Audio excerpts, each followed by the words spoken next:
अस्सलाम वालेकुम।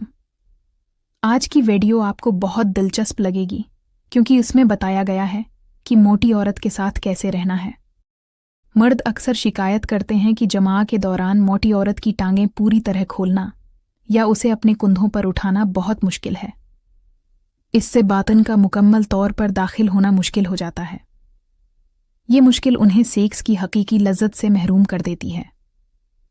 तो इस मसले को हल करने के लिए क्या किया जा सकता है? तरीका इस वीडियो में है। मेरी आपसे गुजारिश है कि उस वीडियो को एक सेकंड के लिए भी न छोड़ें।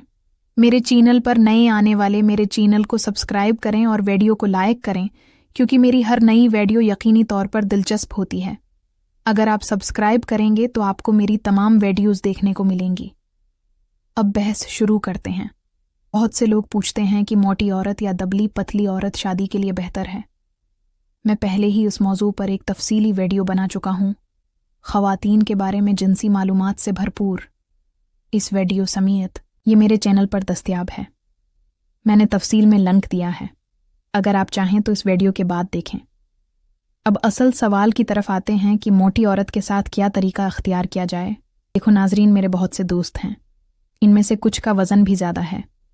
वो मेरे साथ मुकम्मल तौर पर आरामदेह हैं। मैं उनसे ऐसे मामलात के बारे में पूछता हूँ और वो मुझे बताते हैं। तकरीबन हर एक का जवाब ये है कि अगर वो मर्द की ख्वाहिश को पूरी तरह पूरा करना चाहते हैं तो वो डोगी स्टाइल को तरजीह देते हैं। इस हैसियत में आदमी अपनी मतलूबा ख्वाहिशात को पूरा करता है।